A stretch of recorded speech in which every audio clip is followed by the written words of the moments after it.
Our next speaker is going to be very interesting. Quick question, who has used a fax machine in the last month? Raise your hand. I bet you about 10 years ago, 20 years ago, you all would have raised your hand, anybody in business.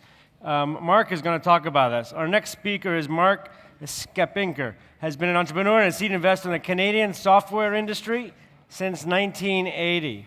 In 2000, he co-founded Bright Spark Ventures in Toronto with over 135 million under management. His mission is to create a dynamic startup ecosystem in Canada and obviously have fun doing it.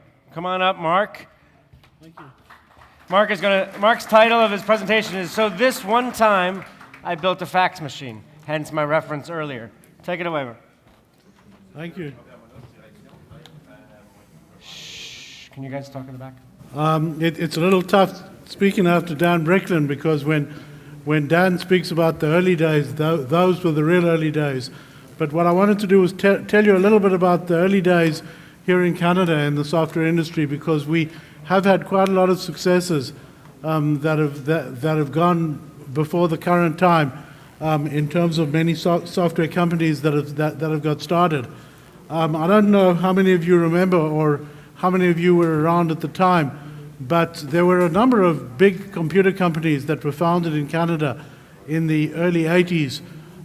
You may not know that Commodore was founded in Canada, Atari was founded in Canada, and in the early 80s, late 70s, Toronto in particular was a real hotbed of activity where a lot of things were going on in the software industry and in the software business. And there was a whole bunch of activity quite close to where the center of activity is today. Most of the startups in Toronto today are sort of around Adelaide Street and Spadina. But on Queen Street, there used to be a huge activity of what was happening in the Commodore and Atari worlds in that time. And it's an interesting time to go and look back at in terms of the start of the Canadian software industry.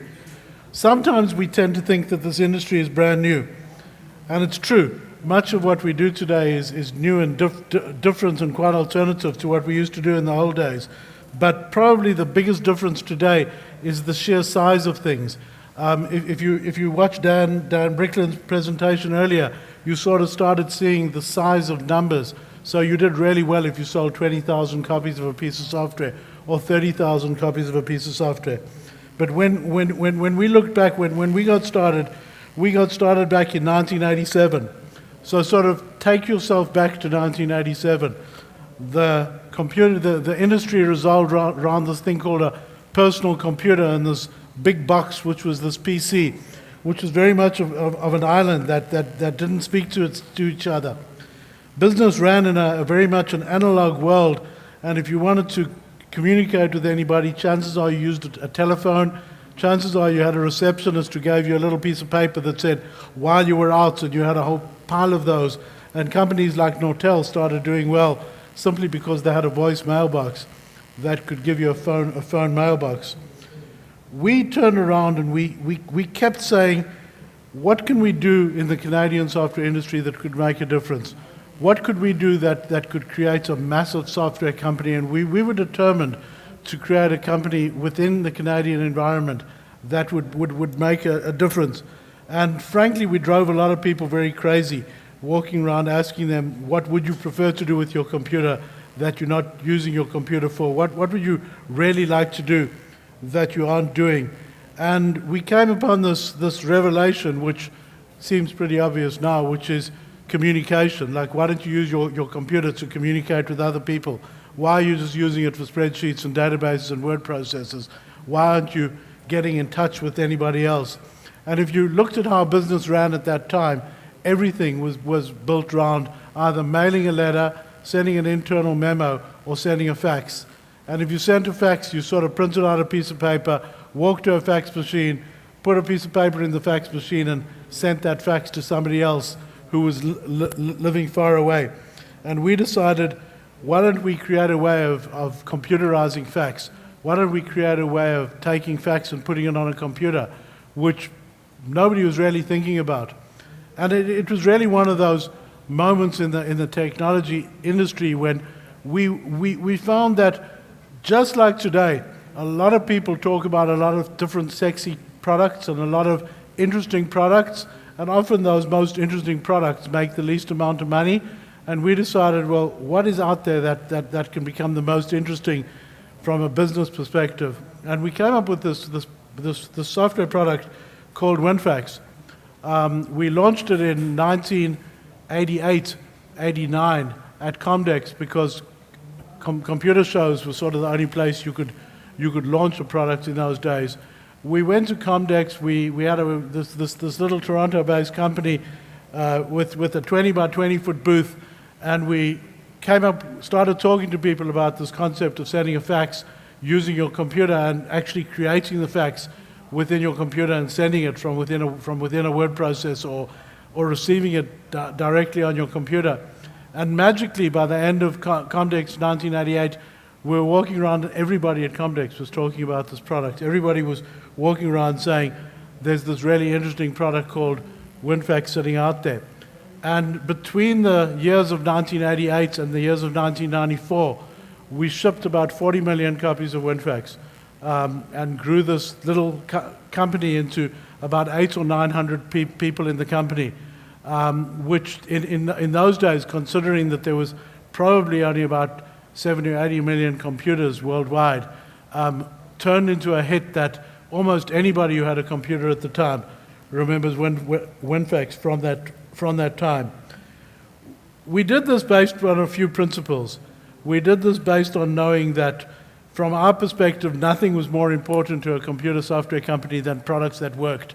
I know that, for a lot of people who run a lot of startups and a lot of businesses, they don't tend to think about the product being the most central part of what they do.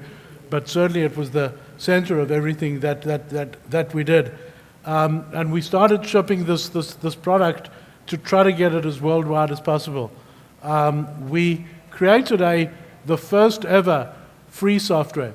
In those days, when you bought and sold software, you put it in a package, you took it to a store, and you sold it in a store. And we came up with this concept called WinFax Lite and decided that we wanted to give away one to every single person who had a computer. And we managed over a 5-year period to give away about 40 million copies of WinFax Lite. And magically, when you installed it, the first thing it did was send a fax to us with an offer getting you to do an upgrade. And it really was, today we sort of take some of these things for granted, like giving software away for free and trying to entice people with upgrades. But it really was a first in terms of how we did it and where we did it. We raised money whenever we could. Again, if I was to give anybody advice who's looking at a startup or creating startups today, all I can tell you is that there is no such thing as a bad time to raise money. Any time that we raised money, and we never turned around at any later stage and said, gee, maybe we shouldn't have raised money at that particular stage. But of course, we only raised money when we were successful. The Canadian industry was quite similar to what it is today, in that nobody really wanted to give us money when we needed money. Everybody wanted to give us money when we least needed it and when we were doing quite well in it. We also realized that the most important thing we could do was have the most incredible talent that we could surround ourselves. And not surprising to most people here, we managed to find incredibly good talent within the Canadian marketplace. And when we had 700-800 people, we had a fabulous group of people running with the business. Over the subsequent 6 years, we grew the business from 3 of us within my basement to about 800 people around the world, with a NASDAQ listing and a run rate of about $200 million going out the marketplace. Unfortunately, we woke up one day and it all ended. We were happily figuring out how to sell more software to let you send a fax and let business send a fax. And within our own company, we weren't using fax. We were using email. And we were communicating with each other with email. We were communicating with the rest of the world with email. And we sort of woke up and realized that this is going to end. There will be a time when somebody will stand in front of a stage like this and say, how many people sent a fax, and nobody will put their hands up. So we quickly realized that email was going to take over. And we had this revelation when Bill Gates came to see us and said, oh, by the way, we're giving fax software away free with the next version of Windows. And it sort of freaked us out a little bit, as you can imagine. As you can imagine. Fortunately, Symantec, who bought Peter Norton software and created the Norton Utilities, decided that they wanted to get into the communications world, and they bought the company and actually did really well with it, selling it over the next few years. If I turn around and I say, what lessons have we learned? They've only given me 15 minutes to talk, so I've got to speak real fast in the last 5 minutes. If we turn around and say, what were the biggest lessons we learned? What lessons did we learn at that time? What lessons did we learn running a company here in Canada, growing it to that size and having a business? What lessons have we learned that I could possibly pass on? I sort of wrote down a bunch of ideas. So the first thing I could say to you is, keep nagging everybody. Don't give up with an idea if you have an idea. Don't stop talking to people about the idea. And as many people who come to you and say, that's a bad idea, ignore them. Actually take as little notice of the naysayers as you can possibly make. The second lesson I would say is test. Test like crazy. Test absolutely everything. We turned around and we said, why don't we try to bundle WinFax with a computer? And the next thing we knew, we had 40 million copies of WinFax being bundled out there. We then rewrote history and said, of course, we thought of that long ago, and that's how we designed the company. We actually didn't design anything.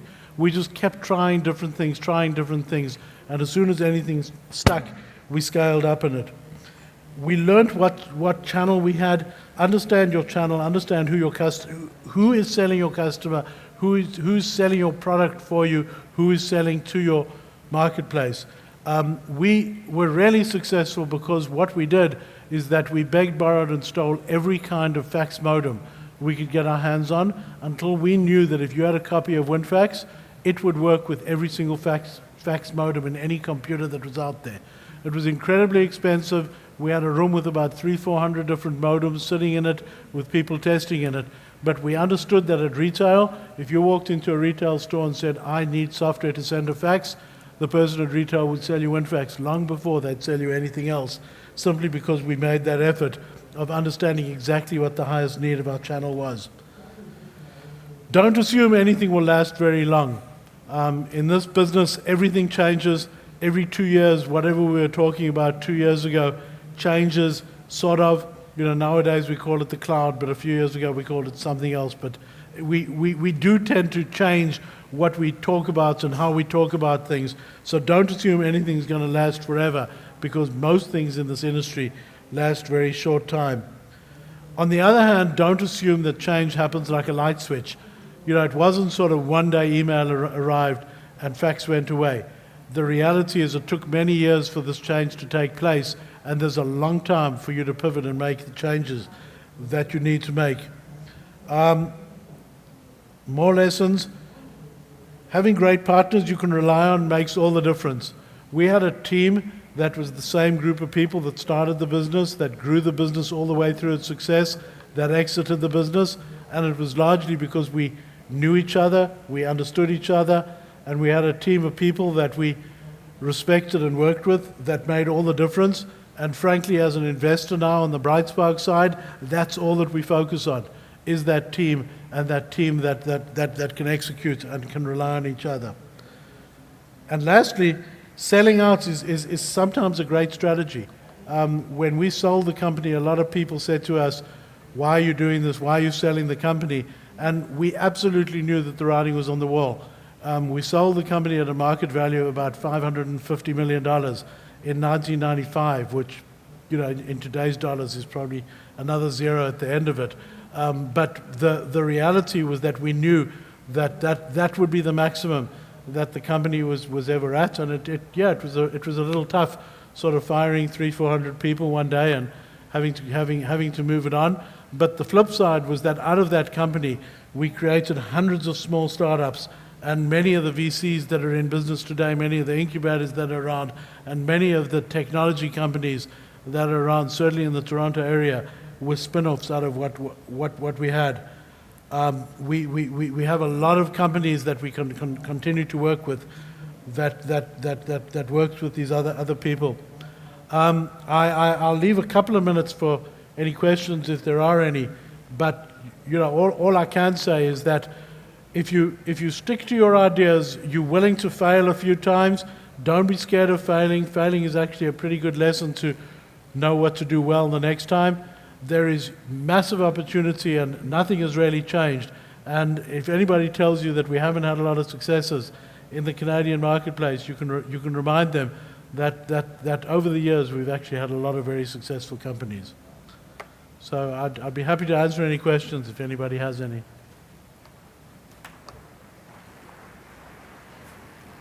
Any questions, anybody? All righty. Thank you very much. Thank you.